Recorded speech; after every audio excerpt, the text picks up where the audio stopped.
Boa noite a todos. Queria agradecer, em nome do presidente Marcos Efeixe, que hoje, infelizmente, não pôde estar aqui, e da sua esposa Luciana, em nome do nosso vice-presidente, Fábio Lutifala, e a Fabiola, e em nome da diretoria cultural, que faz comigo a parceria aqui, o Jorginho Nicolau. Hoje a gente tem o grande prazer de receber aqui pela segunda vez, né, Marcão? O Marcão, Marcos Troirro. Da primeira vez que ele veio aqui era uma coisa mais formal, né? Nossa, o presidente do BRICS veio aqui, então eu subi aqui, falei formal. Agora ele é o Marcão, sócio do clube, jogador de basquete de primeira, muito bom jogador, aliás, né? Então eu vou fazer as formalidades aqui. Então, é grande satisfação, de verdade, receber o Marcos, economista, diplomata, professor e uma das vozes mais respeitadas quando o assunto é economia global e cenários internacionais. O Troirro foi presidente do novo Banco de Desenvolvimento, o Banco do BRICS, e também secretário especial de Comércio Exterior e Assuntos Internacionais do Ministério da Economia. É professor e pesquisador em instituições de destaque. Na verdade, continua sendo professor, né, em instituições de destaque, como a Universidade de Colômbia, nos Estados Unidos, Oxford, na Inglaterra, e INSEAD, na França. Ele tem uma visão muito ampla sobre os desafios e oportunidades do Brasil no contexto mundial e tem contribuído muito para o debate sobre a inovação da geopolítica e o futuro das economias emergentes. Então, eu queria só contar um segredo dele, que eu contei no último jogo. O pessoal do basquete sabe bem, quando ele der aquela finta, não cai, porque ele vai driblar e vai arremessar, tá? Então, o pessoal do basquete aí já está bem esperto. Marcão, com muito prazer te recebo aqui no palco. Uma salva de palmas, por favor.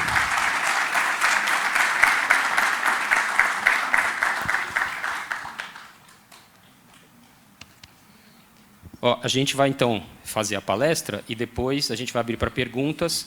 Vai ficar o pequeno ali, o rapaz, com o microfone. Quem quiser, levanta a mão e ele leva o microfone, tá bom? Boa noite. Obrigado, Jorge, pela apresentação, pelas palavras, pela referência generosa aos nossos jogos de basquete. Jorge disse na apresentação agora de que eu fui presidente do Banco dos BRICS, que, como vocês podem imaginar, não é uma coisa nada fácil, né, conviver 24 horas com chineses, indianos, russos e que tais.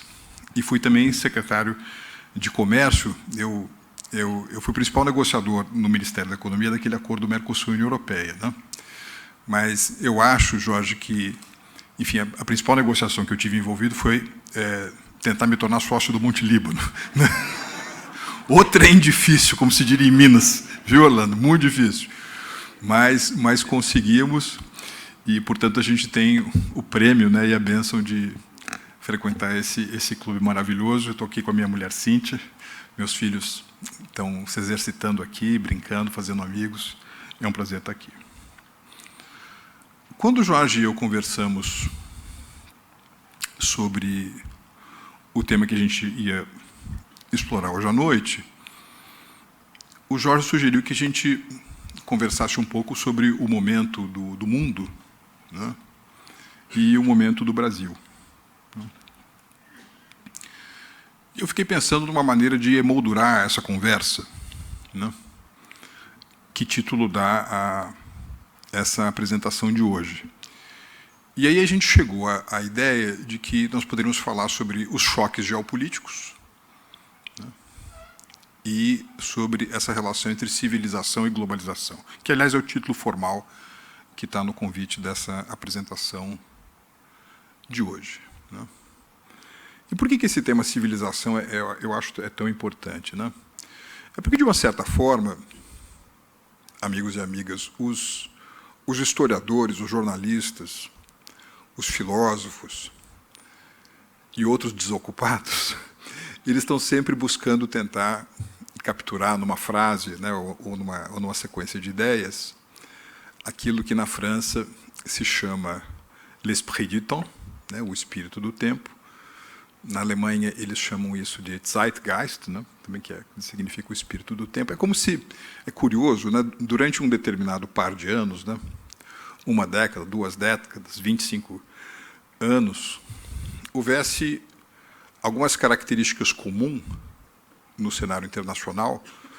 São características que se reúnem, né, para dar mais chances ou trazer mais dificuldades para esse ou aquele país, e depois essas características se reorganizam, elas se reestruturam. É um pouco aquilo que um sociólogo russo-americano chamado Sorokin chamava de saturação, né?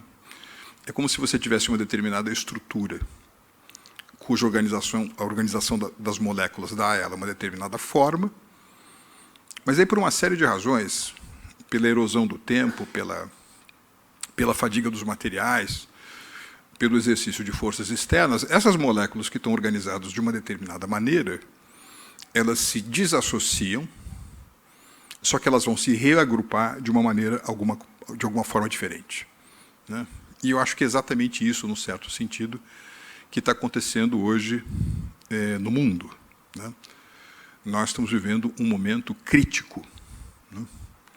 Eu gosto muito de estudar a origem das palavras, né? A palavra crítico vem do grego krisis, que significa julgamento, né? Por isso que, de vez em quando, a gente diz que fulano de tal é um crítico de cinema, ou seja, ele faz um exame, ele faz um julgamento sobre um determinado filme. O sujeito é crítico de arte, ele examina, julga uma determinada obra artística, né?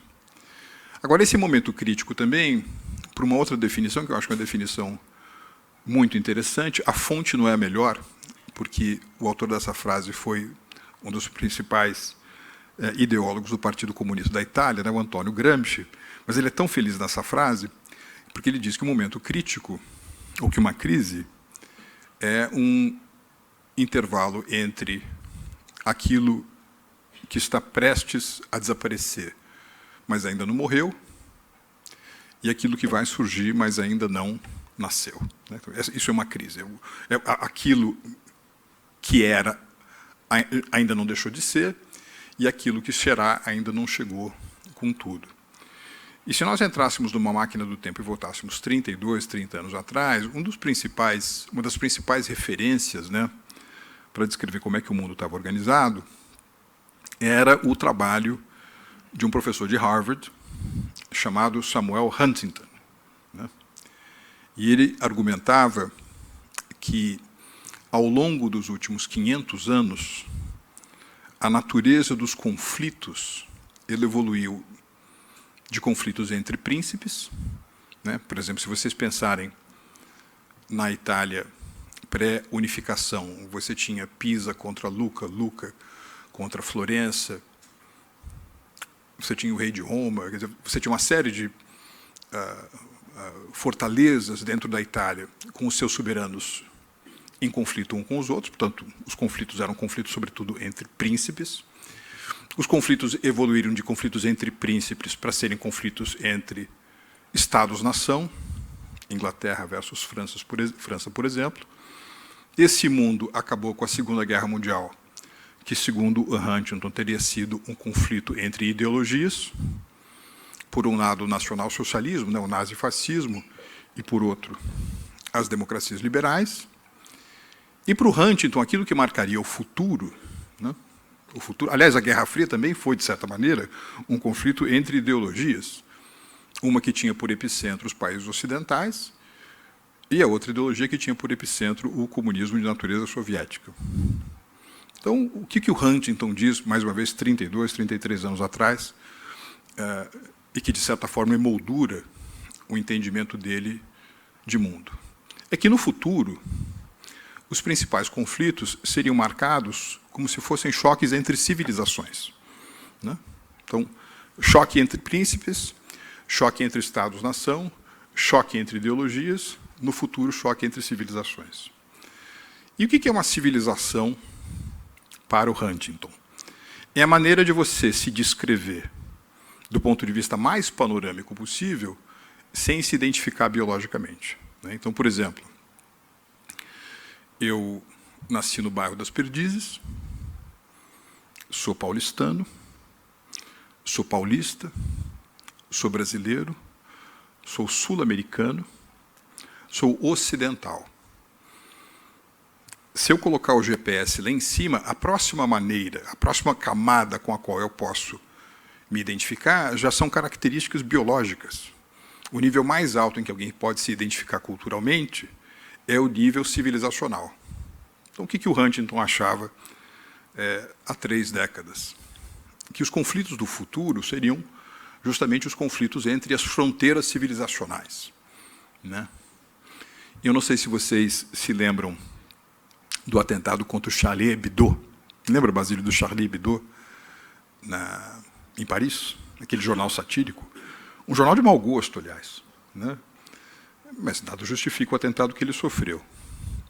Eu não sei se vocês se lembram, mas justamente naquela semana, o principal vendedor de livros, né, o autor mais lido da França contemporaneamente, que é um sujeito chamado Michel Houellebecq.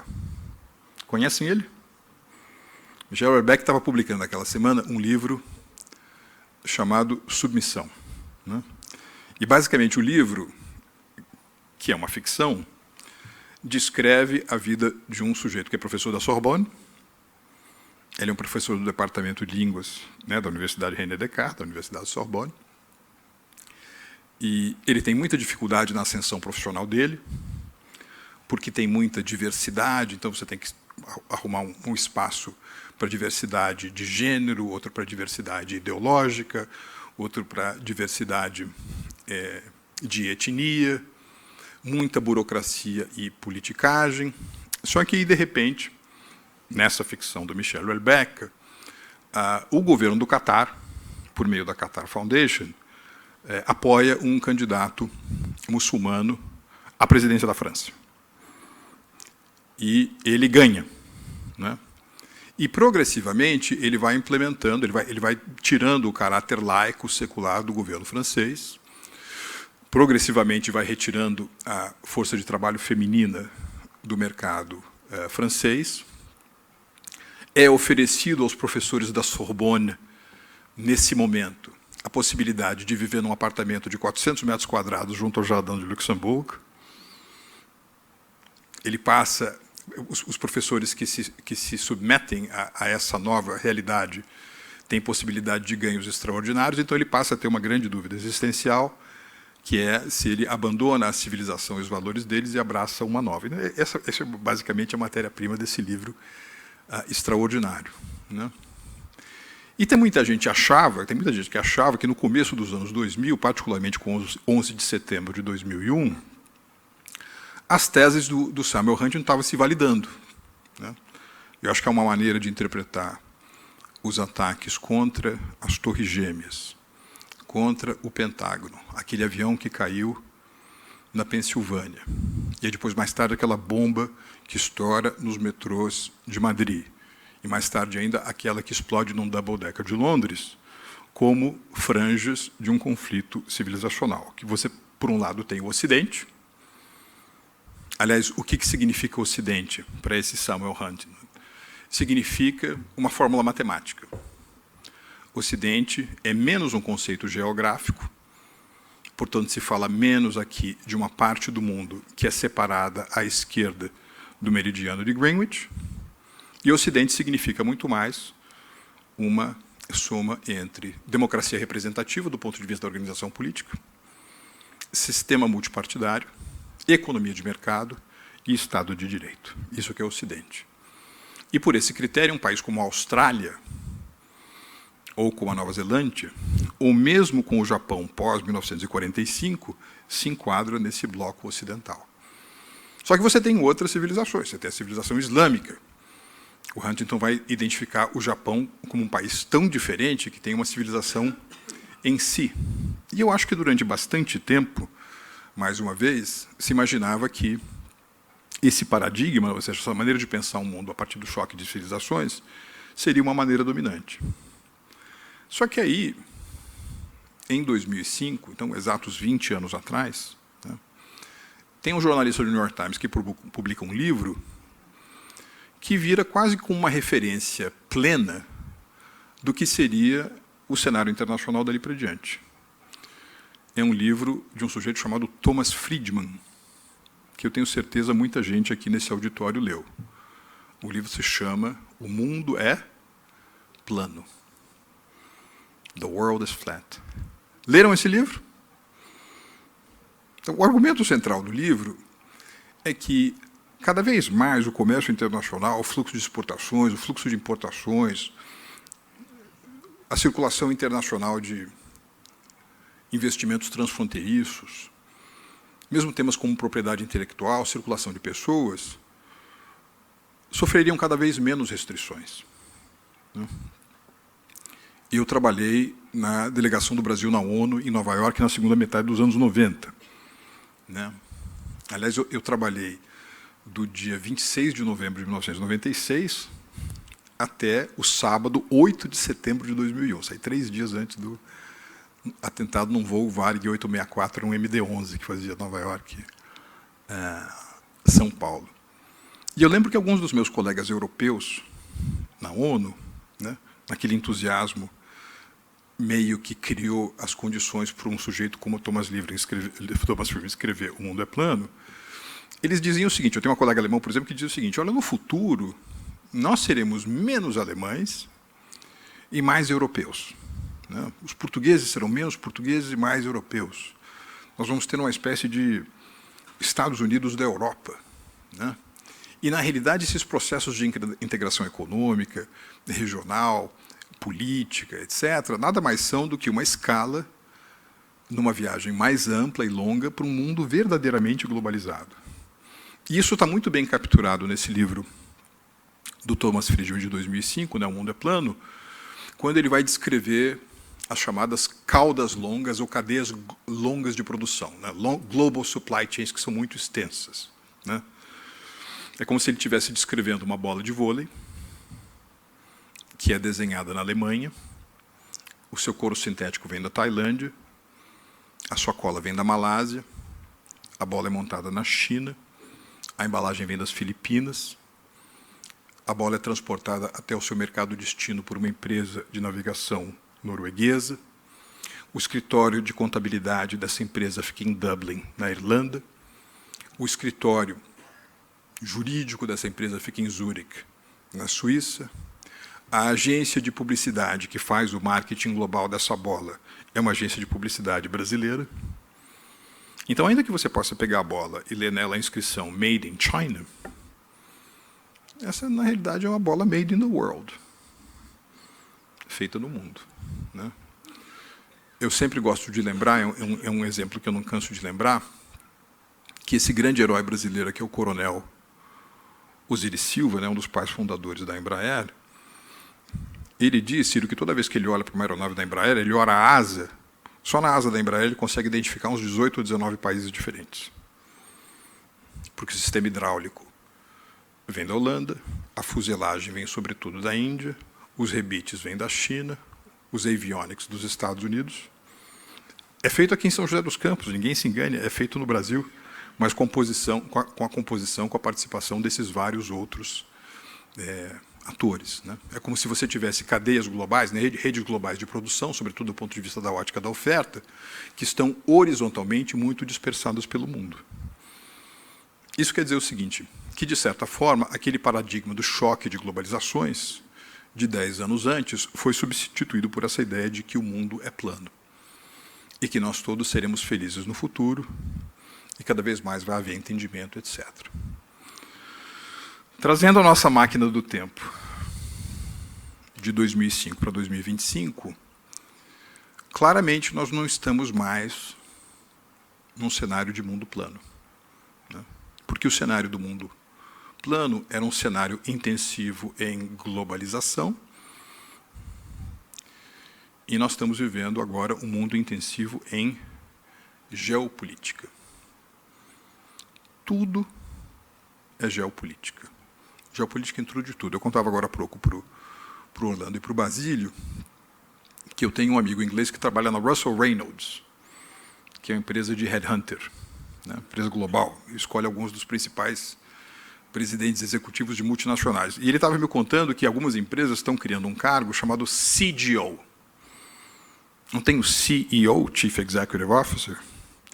não tem o CFO, né, Chief Financial Officer, principal executivo financeiro, não tem o CRO, Chief Risk Officer, CMO, Chief Marketing Officer, o cara me veio com essa história de agora que algumas empresas estão abrindo a posição de CGO. Eu perguntei para eles, o que é? É o principal executivo de governança, né? Chief Governance Officer? Não. Chief Geopolitics Officer, o principal executivo da área de geopolítica. Se você for para as consultorias, por exemplo, você já tem, da mesma maneira que você tem um cara de tributário, você tem um cara de jurídico, tá certo? O cara, você trabalha naquela consultoria que você faz, eu trabalho lá com o pessoal de tax, né, impostos. Agora as consultorias têm desks de geopolítica.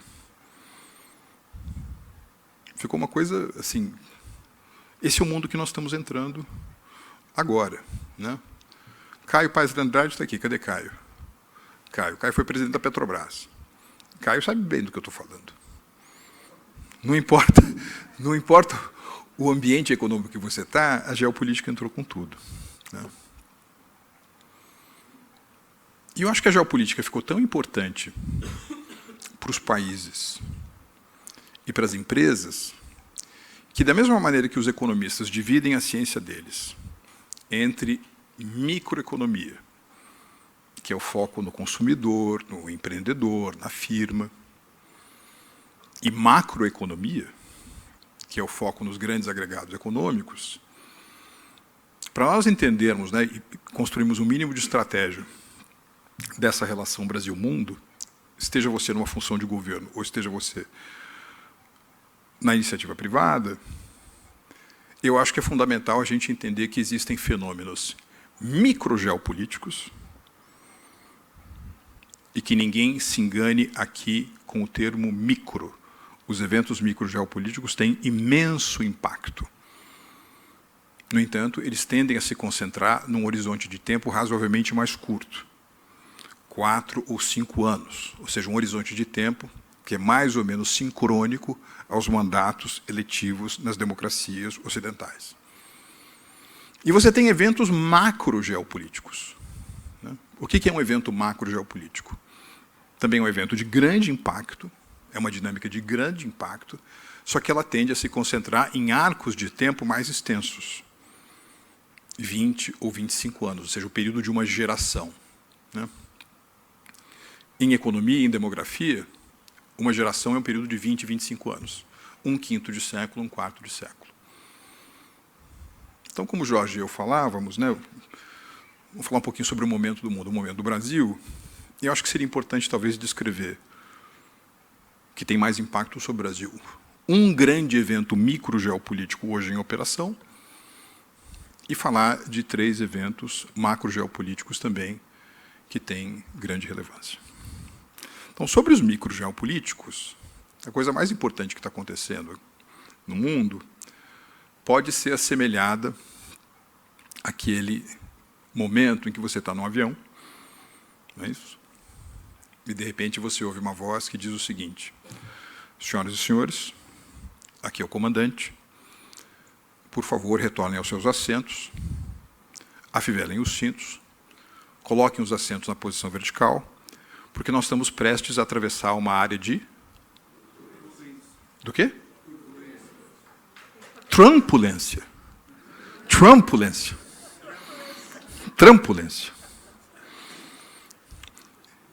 Isso é tão verdade, né, que mesmo o brasileiro mais criativo que tem, que é o baiano, né, eu não sei se vocês já viram, está viralizando aí nas redes sociais, eles já fizeram uma musiquinha para o carnaval do ano que vem. Já viu, Fábio? Não. Não viu? A música é mais ou menos o seguinte: segura o Trump, amarra o Trump, segura o Trump, Trump, Trump, Trump, Trump. Parece que até que o grupo da música chama-se É o Trump. Então, por que assim, trampulência é turbulência? Mas, na minha visão, trampulência também significa 2 outras coisas, né? Trampulência significa opulência e trampulência significa incoerência. Então, se fosse uma fórmula matemática, trampulência é igual a turbulência, mais opulência, mais incoerência. Então, por que turbulência? Porque turbulência, como vocês sabem, é um fenômeno da física, né? Você tem um veículo que se desloca no espaço, ele passa a sofrer uma série de resistências, uma delas é a resistência do ar, e isso gera, naqueles que estão ocupando o interior do veículo, da aeronave, por exemplo, uma sensação de instabilidade, uma sensação de desprazer, né? Então, você tem um presidente, que é um presidente muito mercurial, opera em ciclos de 24 horas. Se você assistisse a posse dele no dia 20 de janeiro, visse aquele cercadinho e pensasse na relação dele com Elon Musk, por exemplo, eles viviam aquilo que em inglês se diz bromance, né, quer dizer, um romance entre irmãos, e hoje eles estão às cotoveladas. Não é isso? Então, enfim, é alguém que tem essa característica mercurial, tirou os Estados Unidos da Organização Mundial da Saúde, escanteou a Organização Mundial do Comércio, estendeu tarifas para os 192 parceiros comerciais dos Estados Unidos. E, na minha opinião, a gente não pode reclamar. Nós teremos que lidar com ele e com a administração dele, faça chuva ou faça sol. É um dado da realidade que ele estará no comando, né, da principal economia do mundo nos próximos 3 anos e meio. Agora, na minha opinião, essa característica da administração dele, particularmente dele, é menos importante do que os outros dois atributos: a opulência e a incoerência. Por que opulência? Opulência, como vocês sabem, significa riqueza, né? E tem muita gente que acha que os Estados Unidos estão em declínio. Mas, por uma série de métricas, você poderia chegar à argumentação de que, na realidade, os Estados Unidos estão no momento mais poderoso da sua história. Por exemplo, lembram-se em 2008, quando houve aquela grande crise financeira internacional, os economistas chamam isso de a grande recessão, que, entre outras vítimas, acabou dizimando um tradicionalíssimo banco de investimentos de Wall Street chamado Lehman Brothers. Então, em 2008, né, quando você tem esse fenômeno, se você comparar a renda per capita nominal nos Estados Unidos com a renda per capita nominal na zona do euro, 2008, 17 anos atrás, a renda per capita nos Estados Unidos era 10% maior do que a renda per capita na zona do euro. 2008. Hoje, 9 de outubro de 2025, a renda per capita nos Estados Unidos é o dobro da renda per capita na zona do euro. 10 maiores empresas do mundo por market cap, valor de mercado. 2008. Das 10 maiores empresas do mundo, 4 eram americanas, 4 eram europeias, 2 eram japonesas. Hoje, das 10 maiores empresas do mundo por market cap, 9 são americanas. Só tem uma que não é. Alguém sabe qual é? Qual? Aramco. Saudi Aramco. Quem está ali fungando no cangote prestes a entrar é a TSMC.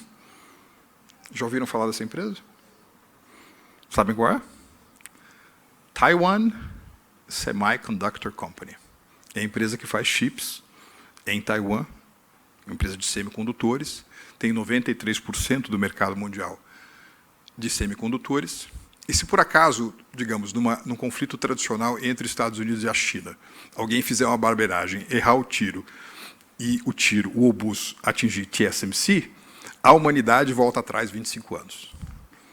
Porque você fica sem fogão de micro-ondas, né? A Cíntia comprou para mim charutinho de folha de uva, ontem quando eu cheguei em casa a gente esquentou. Não dá para esquentar o charutinho de folha de uva. Porque não ia ter forno de micro-ondas, não ia ter carro, não ia ter uma série de coisas, porque ela tem 93% do mercado mundial. De qualquer maneira, essa evolução do valor corporativo das empresas nos Estados Unidos é muito turbinado agora pela chamada revolução de inteligência artificial. Até você chegar a um paradoxo muito curioso. Por exemplo, hoje, você tem 3 empresas americanas: NVIDIA, Microsoft e Apple, que têm um valor de mercado superior ao valor de mercado da Bolsa de Frankfurt. E não é NVIDIA mais Apple mais Microsoft. Qualquer uma delas individualmente consideradas, têm um valor maior do que a Bolsa de Frankfurt. E olha, se você olhar na Bolsa de Frankfurt, ali tem umas joias espetaculares. Então, os Estados Unidos estão num momento muito opulento. A ótica dos estados, por exemplo, americanos, é muito interessante, né? Vocês sabem, os Estados Unidos têm 50 estados.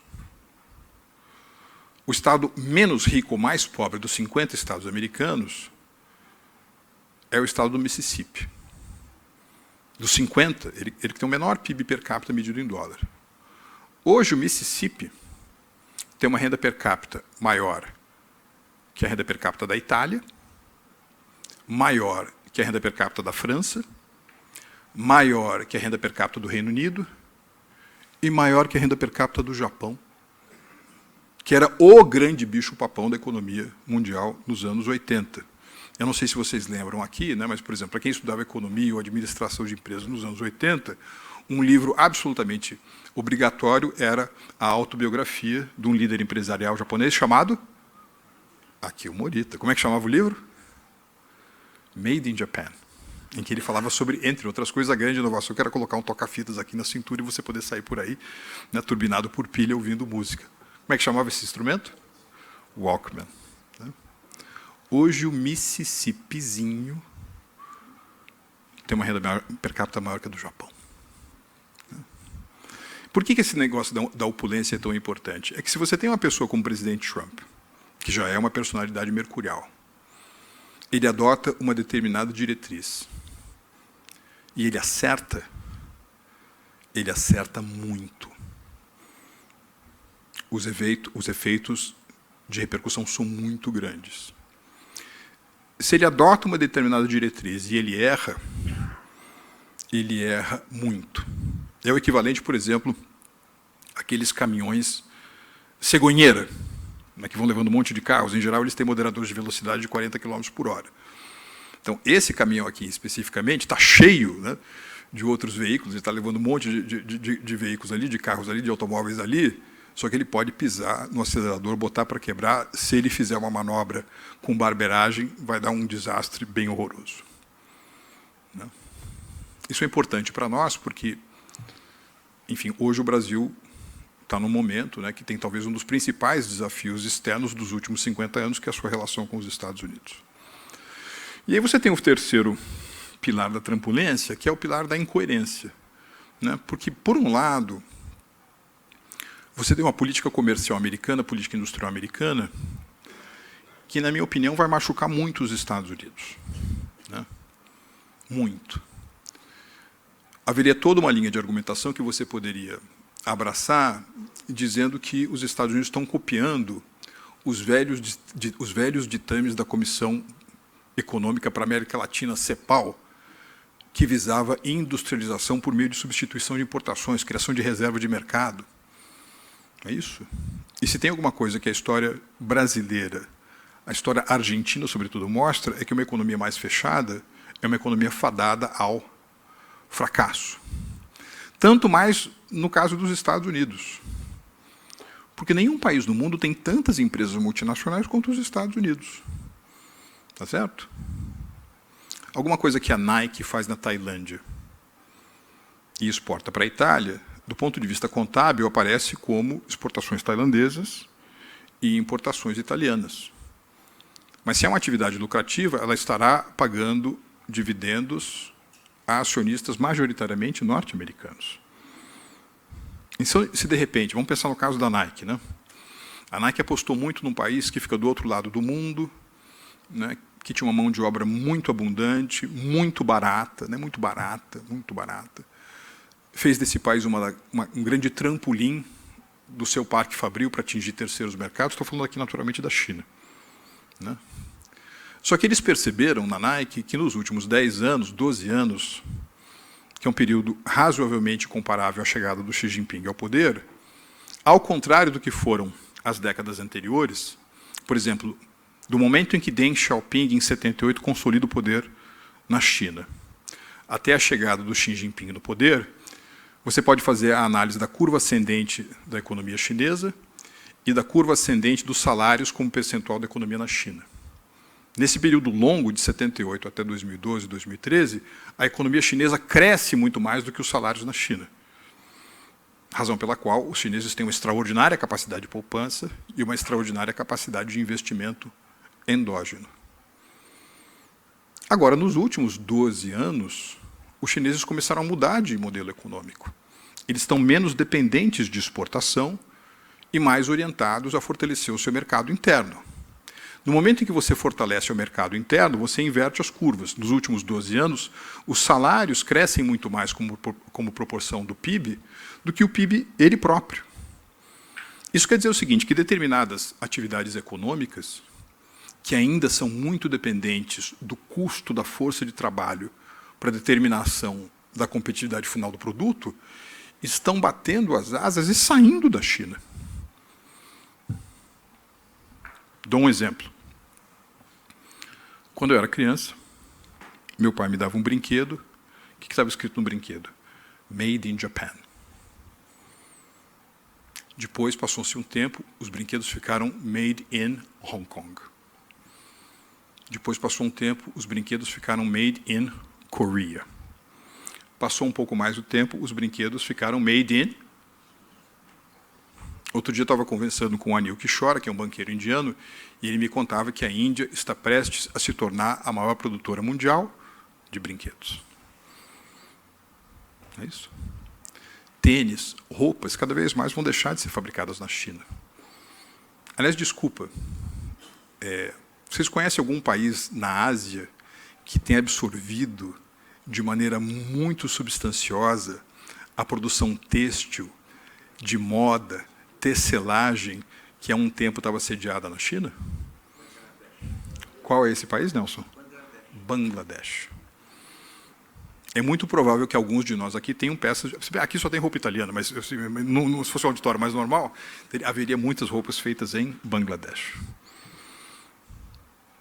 Agora, se de repente, por conta de uma política comercial que visa a reindustrialização dos Estados Unidos, você tem que remontar todas essas cadeias de produção de forma vertical em território americano, peguem um exemplo como o da Nike. Não apenas a Nike vai ter que lançar nos seus livros contábeis um processo de depreciação artificialmente acelerado do investimento que ela fez nos últimos 10, 12 anos, diminuindo o seu risco de exposição à China, como ela vai ter que fazer um novo esforço daquilo que os economistas chamam de capex, ou seja, um novo esforço de capital para remontar essas atividades nos Estados Unidos. Vai machucar lucros. Vai machucar lucros. Então, eu acho que essa é uma coisa que, no limite, vai machucar muito os Estados Unidos. Agora, tem uma outra coisa meio ao mesmo tempo, e por isso que eu digo que um dos pilares da truculência é a incoerência, que foi muito bem captada por um sujeito chamado Bernard Arnault. Sabem quem é? Sabe quem é o Bernard Arnault? Oi? Bernard Arnault é a maior fortuna da Europa. Ele é dono da Louis Vuitton, ele é dono do Cognac Hennessy, dono da Moët Chandon, ele é dono de tudo que é bom. É bom, o cara é dono. Então, e eu assisti, eu não sei se vocês chegaram a ver, mas apareceu muito nas redes sociais também, ele falando num seminário em Paris, um mês depois da posse do Trump. Na posse do Trump tinha aquele cercadinho, né, que ou você era parente do Trump ou você era bilionário. Então, ele estava lá.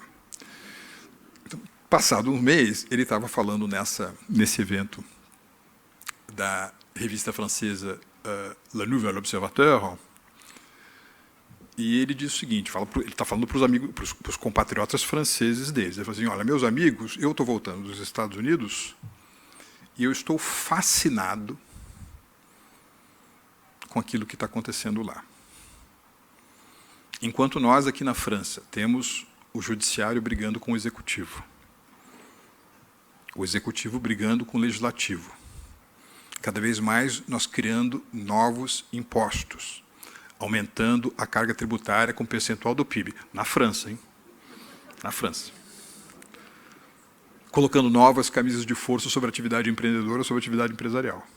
Enquanto aqui nós estamos fazendo isso, os americanos estão em meio a um processo dramático de desburocratização, desregulamentação e corte de impostos. Desregulamentação financeira, entre outras, desburocratização. Aliás, o homem, agora ele não é mais, mas o homem mais rico do mundo no começo do ano era o principal executivo de desburocratização dos Estados Unidos. Criou até um departamento pro tempore chamado DOGE, Department of Government Efficiency, era o Elon Musk. Deu umas cabeçadas, conseguiu fazer muita coisa também. E tem esse negócio do corte de impostos. E por que eu acho que esse negócio daquilo que acontece nessa área impacta tanto o Brasil, né? Porque é o seguinte, vamos supor que você seja uma empresa multinacional que nos últimos 30 anos alocou muito do seu capital para produzir na China, né? Fez um grande esforço para a montagem de um centro fabril na China. Só que agora a mão de obra na China está muito cara, você não quer estar na China no momento que tem uma nova pandemia, há muita resistência às exportações chinesas na Europa, na Índia, nos Estados Unidos. Então, o que você quer fazer? Você quer diminuir a sua exposição a risco na China. Então, você quer ir estacionar o seu parque fabril numa outra região do mundo, né? Então, para onde você vai? Você vai para a Índia, onde a carga tributária com percentual do PIB é 19%. Você vai para o México, onde a carga tributária com percentual do PIB é 20%. Você vai para os Estados Unidos, que, segundo Bernard Arnault, vão cair do patamar de 22% de impostos sobre corporações para 15% ao longo da presidência Trump. Ou você vem para o Brasil, onde mesmo após a tão propalada reforma tributária, a carga dos impostos será de 33% como percentual do PIB. Então, essa questão da melhoria do ambiente de negócios dos Estados Unidos, apesar de uma política comercial protecionista restritiva, tende a fazer dos Estados Unidos uma gigantesca bomba de sucção de investimentos estrangeiros diretos, levando para aquele país recursos que poderiam muito bem servir para a reindustrialização ou para a neoindustrialização da economia do Brasil. Então, veja, nós vamos ter que lidar com essas realidades. Esse é o micro geopolítico. Rapidamente, Jorge, as três dinâmicas macro geopolíticas que eu acho que vão impactar muito o Brasil. A primeira delas é o seguinte. Eu fui, o ano passado, à Arábia Saudita. Os sauditas têm um negócio agora, vai acontecer no final do mês de novo, chamado FII, Future Investment Initiative, que alguns observadores apelidaram de o Davos do deserto, né? Uma espécie de Fórum Econômico Mundial sob os auspícios de Sua Majestade o príncipe herdeiro Mohammed bin Salman, que acontece lá durante 3 dias em Riad. Vai um monte de gente importante. O ano passado, por exemplo, estava o Sam Altman, estava o Ray Dalio, um monte de gente importante. Estava a editora da The Economist. Me convidaram lá para falar sobre insegurança alimentar, nem sei por que me chamaram, mas eu fui também. E aí, no último dia do evento, né, todos os organizadores do evento disseram o seguinte: senhoras e senhores, não percam a sessão de encerramento, porque vai ser uma sessão super importante, com um convidado super especial, não percam de maneira alguma. Eles fizeram tanta propaganda que, no final do evento, na última sessão, foi todo mundo assistir o painel de encerramento. Sei lá, tinha umas 3 ou 4 mil pessoas em torno de um formato de picadeiro, e no centro do picadeiro estava um jornalista inglês, que é o principal âncora econômico da CNN. Seguramente vocês já ouviram esse cara, ele chama Richard Quest, tem uma voz rouca. E aí ele fala: amigos, vamos ter um convidado super especial, ele vai se juntar a nós de maneira remota. Ele apertou um botão, sabe quem apareceu na tela? O Elon Musk. Né? E aí, amigos, foi um papo de uns 40 minutos, super interessante, sobre a nova fronteira do agronegócio, que, segundo o Elon Musk, será o fundo do mar.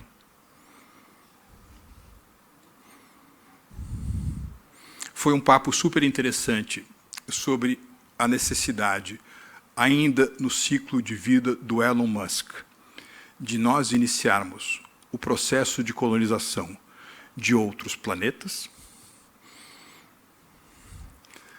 Ele começou a falar sobre os primórdios desse projeto chamado Optimist, eu não sei se é isso, Caio, que é a produção de robôs humanoides em larga escala. E ele falou que ele estava com uma dificuldade tremenda, porque a coisa mais difícil de você fazer num robô humanoide é à mão. Super difícil fazer, mas ele ainda não tinha conseguido acertar a mão da mão, né? Então, veja, o papo estava nesse nível.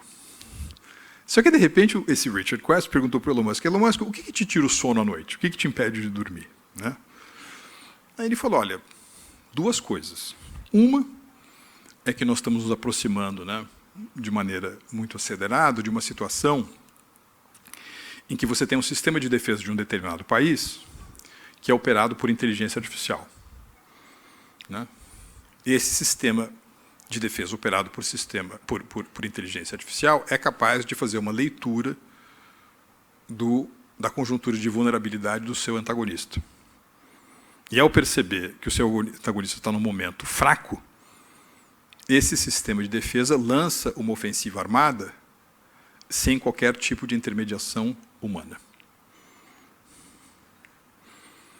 E o sistema de defesa do seu antagonista, ao perceber que está prestes a ser objeto de um ataque, ele decide responder com uma contraofensiva, maior em escala e em letalidade, também sem qualquer tipo de intervenção humana. E quando isso acontece, obviamente, você começa uma corrida em direção ao inferno. Obviamente, quando ele disse isso, que isso tirava o sono dele, né, tirou o sono de todo mundo naquela noite que eu fiz essa história.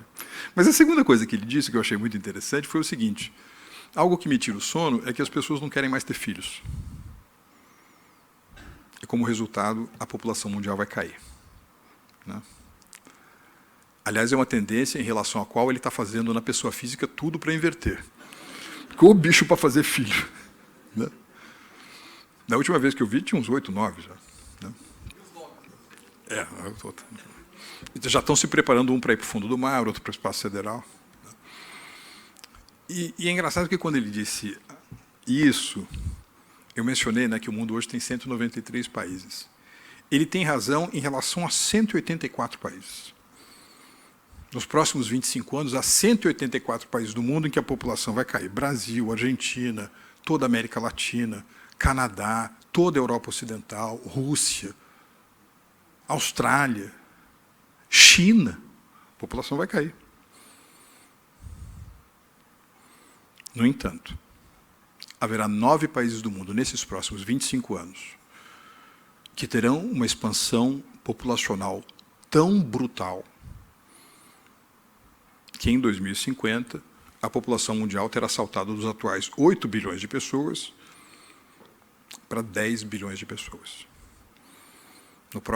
Nos próximos 25 anos, nós teremos um acréscimo líquido de 2 bilhões de pessoas no mundo. É como se viesse uma nave espacial e despejasse no mundo 9 Brasis. Ou então vem uma espaçonave pequenininha, joga uma Alemanha, 80 bilhões de pessoas, vem outra maior, joga uma Rússia, 140 milhões de pessoas, vem uma terceira razoavelmente grande, joga no mundo um outro Estados Unidos, 340 milhões de pessoas, e aí vem uma mega nave-mãe e despeja no mundo uma outra China, 1,4 bilhão de pessoas, nos próximos 25 anos. Então, apenas por esse dado, a gente vai ter que responder, do ponto de vista geopolítico e geoeconômico, de onde virá a água do mundo, de onde virá o alimento do mundo, de onde virá a diversidade energética e de onde virão os elementos para a construção de uma economia mais verde e mais circular. Por curiosidade, vocês sabem quais são esses 9 países onde haverá uma expansão populacional tão grande? Vamos pelos continentes. África, são 5. Não. Não. Congo. Etiópia, Tanzânia e Uganda. Todos da África subsaariana. Você vai ter aumento populacional em um país desenvolvido, chamado Estados Unidos da América, também como balanço de expectativa média de vir no nascer, mais taxa de natalidade, mais emigração e imigração líquida. E você tem 3 países da Ásia. Índia. Oi? Paquistão. E tem o terceiro. Bangladesh tem crescimento populacional importante e ele é o país mais povoado do mundo, né? Ele tem um território muito pequeno, mas hoje deve ter 185, 190 milhões de pessoas. Mas tem um outro país que é o maior país muçulmano do mundo. Qual é? Indonésia. Indonésia. Então, você vai ter aumento populacional na Indonésia. Então, pensem nessa tendência macrogeopolítica que é, nos próximos 25 anos, você tem 2 bilhões de seres humanos chegando a mais no planeta Terra.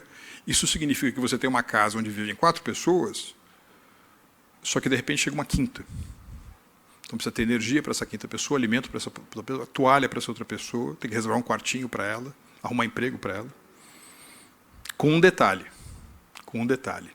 Nesses 5 países da África subsaariana, a expansão populacional será de tal forma robusta que em 2050 haverá mais pessoas vivendo na África do que na China e na Índia juntas.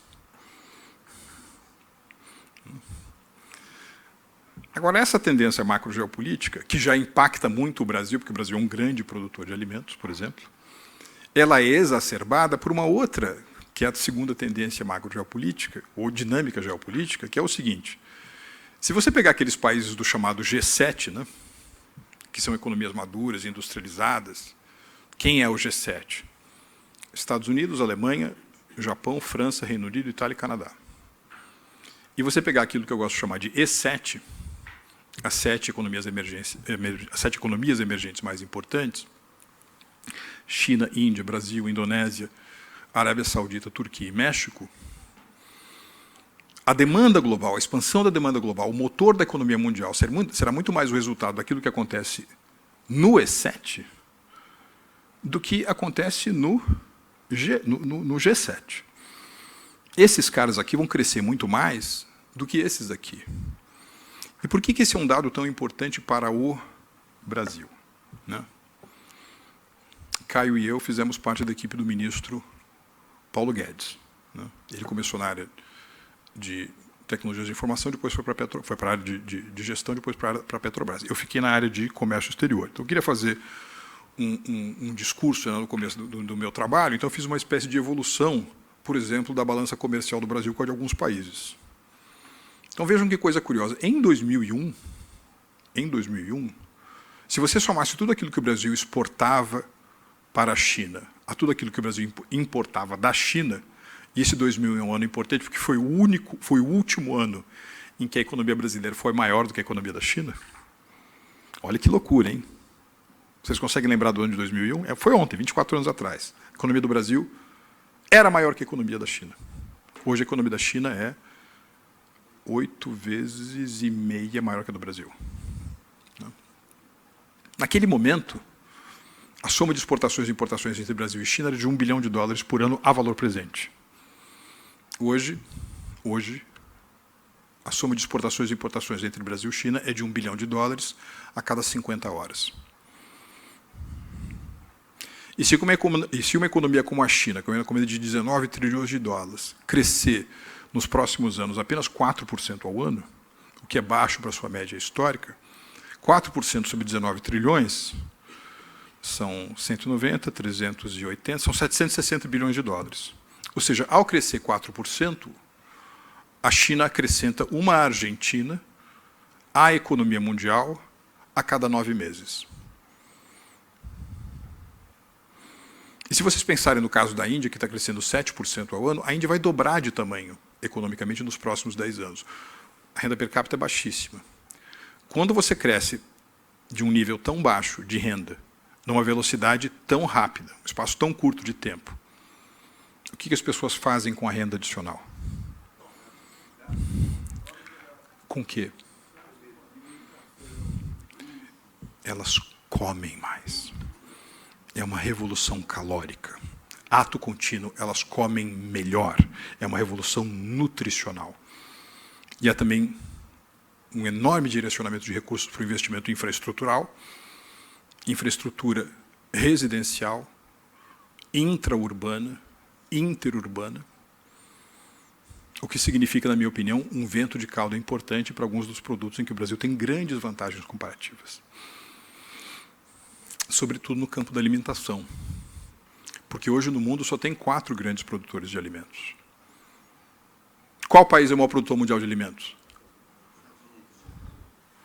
A China é o maior produtor mundial de alimentos. A China é a segunda maior produtora mundial de bananas. E a China é a maior produtora mundial de peixes de rio brasileiros. Matrixã, piraputanga, lambari, China. Cíntia sabe. A gente morou em Xangai uma época. No entanto, você tem tantas bocas para alimentar e o aumento de renda foi tão impressionante que, mesmo em sendo a maior produtora de alimentos do mundo, a China tende a ser também a maior importadora líquida de alimentos do mundo. Aí você tem os Estados Unidos, segundo o maior produtor mundial, passando por uma série de problemas meteorológicos, vai ter problemas gravíssimos, por exemplo, no estoque de proteína animal. Olhe, por exemplo, o rebanho bovino dos Estados Unidos. O que eles estão matando de vaca? Por quê? Para segurar a inflação, segurar o preço da carne. Só que isso sinaliza estoque mais baixo no futuro. Aí você tem o caso da Índia, que também é um grande produtor, só que com tremenda ineficiência, né? A estrutura de produção na Índia é muito construída a partir do chamado minifúndio, né, agricultura de subsistência. E se você produzir a mecanização do campo, propriedades maiores, com economias de escala, você tem que destituir o indiano da zona do campo. Hoje existe na zona rural da Índia 450 milhões de pessoas. Ou seja, hoje existem tantas pessoas vivendo na zona rural na Índia do que existem vivendo na União Europeia. Então, na realidade, você só tem um único país do mundo que vai ser capaz de fazer frente, do ponto de vista da resposta produtiva, a esse novo ciclo geopolítico que vem aí, que vai ser muito demandante de alimentos, muito demandante de energia, muito demandante de subsídios para uma economia mais verde. Me parece que é o Brasil. E para isso, e nesse caso, eu vou para o terceiro e último grande característica macro-geopolítica que vem por aí, né, que na realidade já está aqui, mas eu acho que, na minha opinião, só vai aumentar. Que é o seguinte, é o que eu chamo de mundo Highlander. Quem aqui assistiu um filme dos anos 80 com o Christophe Lambert chamado Highlander, o Guerreiro Imortal? Lembra desse filme? Lembra? Assistiu ou não? Como é que o filme começa? O filme começa com o personagem do Christophe Lambert assistindo uma luta de... Antigamente chamava Telecat, né? Hoje chama WWF, sei lá, MMA, no Madison Square Garden. Né? Então, ele está assistindo ali a luta, de repente ele saca que ele está meio que sendo ameaçado, né? Porque tem um outro guerreiro que também quer ser um guerreiro imortal. Eles acabam indo para o estacionamento do Madison Square Garden, cada um tira uma espada, tem uma grande luta de espada. Obviamente, o Christophe Lambert corta a cabeça do seu oponente. Ele prossegue na sua luta para se tornar o guerreiro imortal. Então, ele sai do estacionamento do Madison Square Garden e começa a andar pela Broadway, né? Com um trench coat, né? aquele sobretudo mais leve, as ruas estão molhadas, aqueles arranha-céus, aquela fumaça, né? Aquele vapor que sai debaixo da rua em Nova York, as luzes neon, ou seja, todos os ícones da modernidade, aquilo que é de última geração. Só que, de repente, o filme corta e vai para a Escócia medieval, que é onde, né, o MacLeod, eu lembrei o nome do personagem, o MacLeod, né, o personagem do Christopher Lambert, se descobre como imortal. E aí o cotidiano dele, aquilo que é fundamental, é tocar o rebanho de ovelhas, é fazer o moinho girar com a força da água, é conseguir água. Então é o seguinte, pessoal, eu acho que a gente vai viver agora um mundo Highlander, ou seja, robótica é muito importante, computação quântica é muito importante, química fina, novos materiais, inteligência aumentada, inteligência artificial é muito importante. E querem saber de uma coisa? Água é muito importante.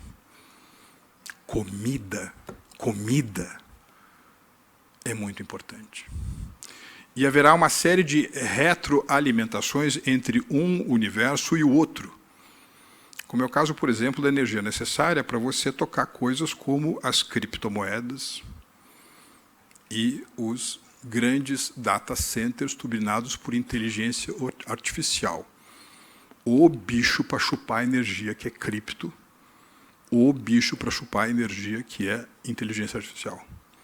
Tanto que o secretário de Estado, Marco Rubio, né, dos Estados Unidos, não sei se vocês chegaram a ver, mas um depoimento ao Congresso recentemente, ele veio falar que uma das fronteiras mais importantes para o avanço da inteligência artificial norte-americana é, por exemplo, fazer acordos estratégicos com o Paraguai. Por quê? Porque vem aí uma nova fase do investimento infraestrutural para permitir um mundo intensivo em inteligência artificial, que alguns podem descrever como inteligência artificial verde. Ou seja, é você utilizar fontes energéticas de hidroeletricidade, fotovoltaica, eólica, para produzir a energia necessária. Minha impressão, amigos, é que esse mundo que está chegando por aí, mais uma vez intensivo em geopolítica, ele nos oferece um copo assim, para o Brasil, né? Eu acho que tem mais oportunidade do que problemas. Então, a grande pergunta vai ser se a gente estará à altura, se nós vamos construir as estratégias de tirar o máximo de benefício desse mundo, que é muito perigoso, muito complicado para a grande maioria dos países, mas que, curiosamente, redistribuiu as cartas de uma maneira que pode ser muito boa para o Brasil. Obrigado.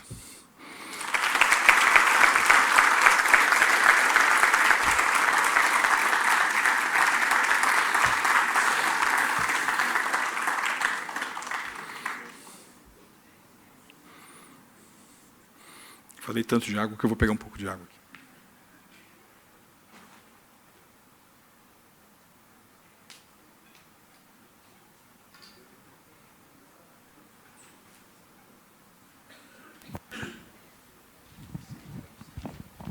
Bom, a gente vai abrir um pouquinho para a pergunta. Quem quer? Alguém tem uma pergunta para fazer? Aqui, Nelson. A primeira pergunta é dela. O seu porta-voz. Ela quer saber se você acredita que as áreas que nós temos hoje, que não são agriculturáveis aqui no Brasil, se poderão se tornar agriculturáveis. Ou seja, primeiro você tem entre 50 e 60 milhões de hectares que estão degradados e que é um problema sério para a recuperação, né? Porque precisa de muito investimento e não tem um apoio do governo, porque não tem de onde arrumar recursos. E você tem outras áreas também, naturalmente. É claro que a gente sabe que no Mato Grosso, a área de pecuária, eles vão empurrando a floresta amazônica para cima. Então, eles vão invadindo a floresta amazônica para ganhar mais área para a pecuária. Então, você acha que vai crescer muito esta área para a agricultura? Para? Não, sanar a fome do mundo, claro. Eu ia fazer uma outra pergunta também, o seguinte. Essa já é difícil bastante, né? Hã? Pergunta agora qual é a minha cor favorita, o meu número de sorte. Não, você... veja uma coisa. Pelos números que você falou, nós deveremos ter, sei lá, talvez 2 bilhões a mais de africanos. Porque se no resto do mundo a população vai decrescer, e só em alguns países vai crescer, e a África será o principal foco do crescimento, então você vai ter lá quase que mais 1,5 bilhão, 2 bilhões de africanos precisando comer. Vão existir recursos financeiros para alimentar essa população?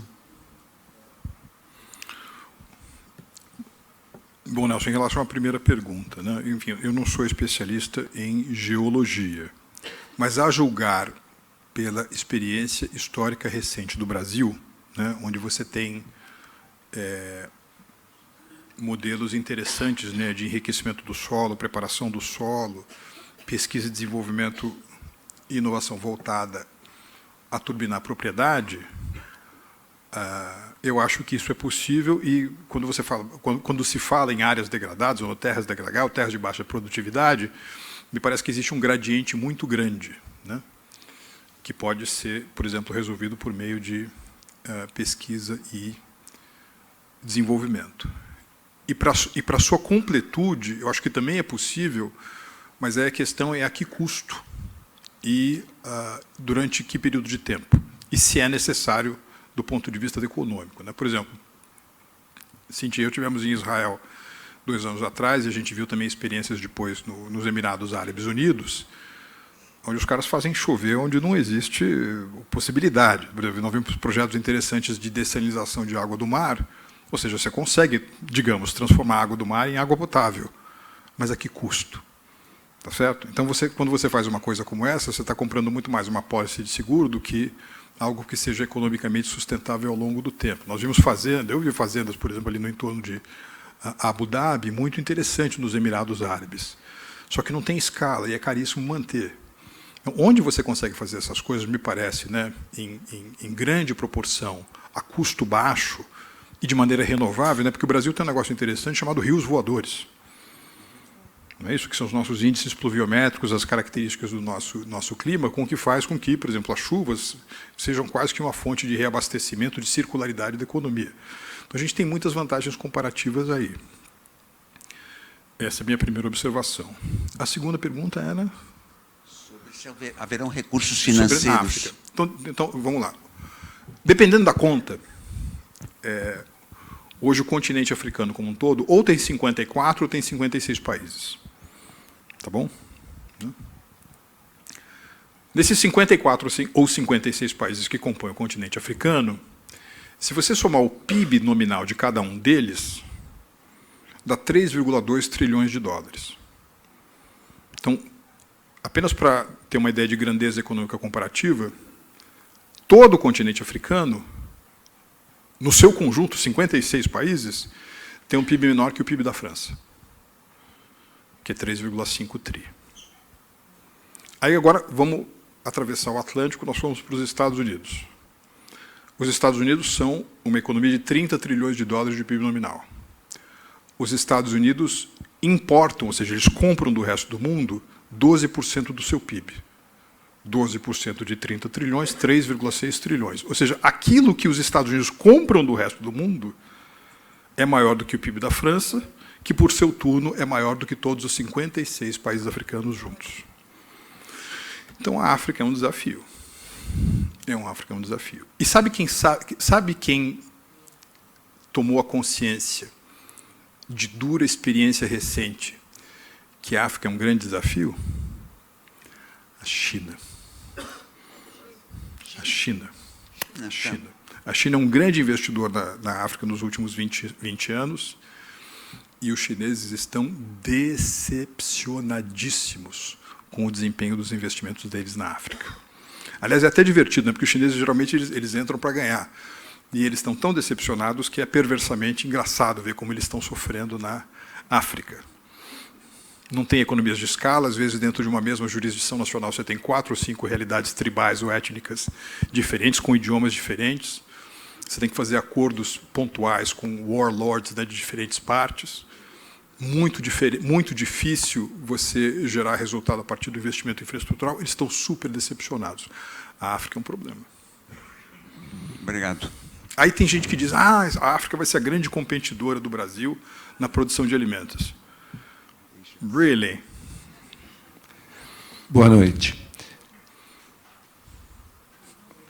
Eu gostaria de saber 3 coisas, bem objetivamente. Onde você acredita que vai ser o centro do mundo daqui 25 anos? No Oriente Médio, Dubai, Emirados ali? A Ásia, China ou Índia? Ou vai continuar em Nova York mesmo? 2, qual é a sua opinião do futuro? É claro que é só uma opinião. Da Rússia e da Argentina, economicamente falando, dos 2. Então, está muito na moda o termo multipolaridade, né? Mas o que eu acho que é verdade é que você vai ter uma multiplicação, uma diversidade de epicentros, né? Porque, por exemplo, vamos supor, 20 anos atrás, se você quisesse encontrar parceiros para uma empresa que você está iniciando, né, ou para algum grande projeto de irrigação, né, um projeto infraestrutural que você quisesse fazer, qual que era a romaria que você tinha que fazer? Você passava pelo Banco Mundial em Washington, subia para Wall Street, Nova York, pegava o avião e ia até a City em Londres, depois pegava outro avião e ia negociar com os alemães em Frankfurt. Hoje, se você é realmente sério, né, se você é uma pessoa que acha, enfim, tem uma visão realista do mundo e quer encontrar capital de longo prazo, de qualidade, custo baixo, você tem que ir para o Bahrein, você tem que ir para Doha, no Catar, Abu Dhabi, Dubai, Singapura, Riad, Xangai. Então, houve uma diversificação de centros importantes, né? Do ponto de vista manufatureiro, também, né? Os Estados Unidos já foram a grande potência industrial do mundo. O Anthony Scaramucci, né, que é um investidor de Wall Street, ele diz que a Arábia Saudita é a Arábia Saudita do petróleo. A China é a Arábia Saudita da indústria. E o Brasil é a Arábia Saudita dos alimentos. Então, se você olhar, por exemplo, pela ótica da vitalidade, né, de alguns dos elementos que são essenciais nesse mundo Highlander que eu descobri, o Brasil é um centro super importante, né? Eu acho que a China vai ser muito importante.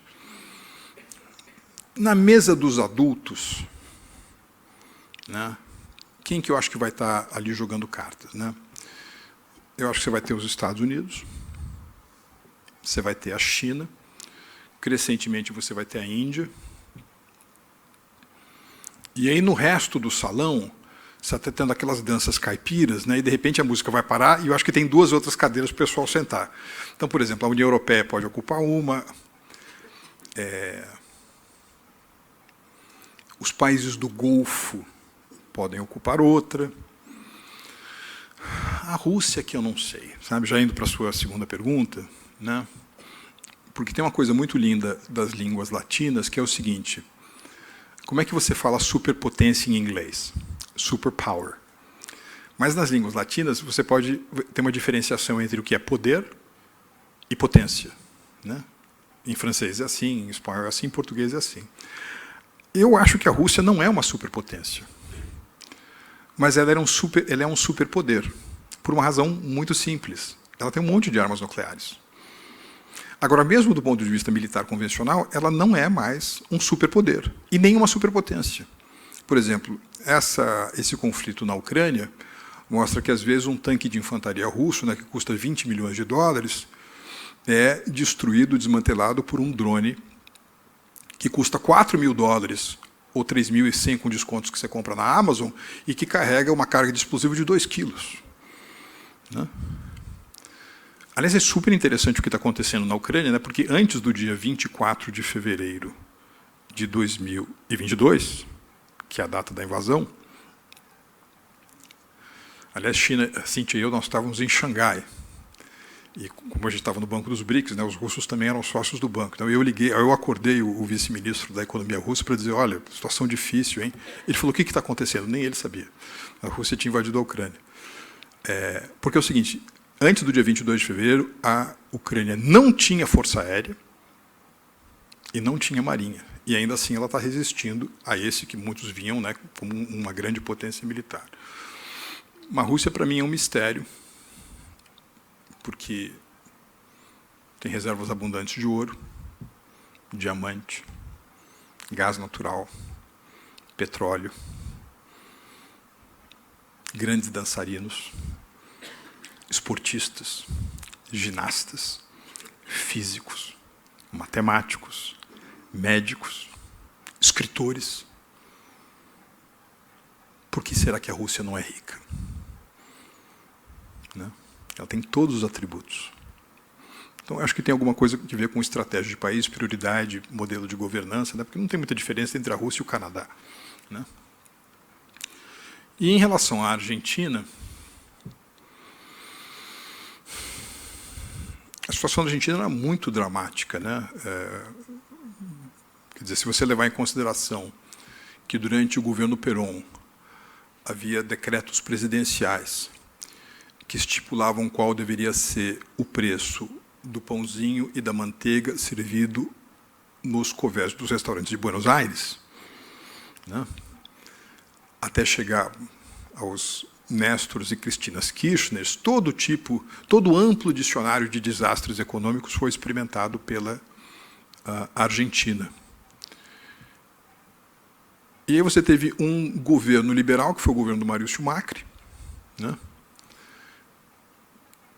que começou dando as boas notícias para depois dar as más notícias e não foi reeleito, permitiu uma volta do kirchnerismo, né, elegeu o sujeito que era chefe de gabinete do Nestor Kirchner, que levou a viúva do Kirchner a tirar colo como vice-presidente, que era Cristina Kirchner. Derrotados agora, não conseguiram resolver o problema, e aí você tem o Javier Milei, que é uma figura interessante. É um sujeito que consegue falar 1h30 sobre John Stuart Mill, Davi Ricardo, Adam Smith. Só que a situação argentina, né, ou seja, o estado do paciente argentino era tão grave que, mesmo com todos os avanços, né, que, na minha opinião, ele conseguiu fazer desde que assumiu, o fim do túnel ainda está bastante distante. E agora está começando na Argentina um processo um pouco de erosão dessa coesão que havia em torno do projeto de reforma, né, do Milei.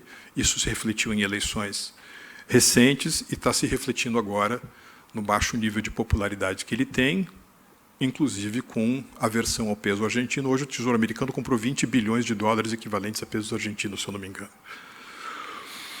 Então, é uma situação difícil da Argentina. Difícil. E se você solta um pouco, rapidamente você volta com aquele antigo patrimonialismo, peronismo. Você sabe que Moisés tirou o povo dele do Egito, né, depois parou no Monte Sinai e foi fazer uma videoconferência com Deus lá em cima. Desceu com as tábuas dos 10 mandamentos. Quando ele encontrou o povo lá embaixo, já estavam adorando um bezerro de ouro de novo. Então, o liberalismo econômico requer tempo, entre outras coisas, né? Bom, queria, Marcão, te agradecer, então, mais uma vez, tá, pela sua disponibilidade de vir aqui. Realmente, a sua palestra passa com muita facilidade, assim, você vai ligando um tema no outro e vai falando, é muita cultura, é muita sabedoria. Então, mais uma vez, em nome do clube, te agradeço e agradeço a presença de todo mundo e vamos lá para o nosso jantar. Obrigado. Obrigado, boa noite.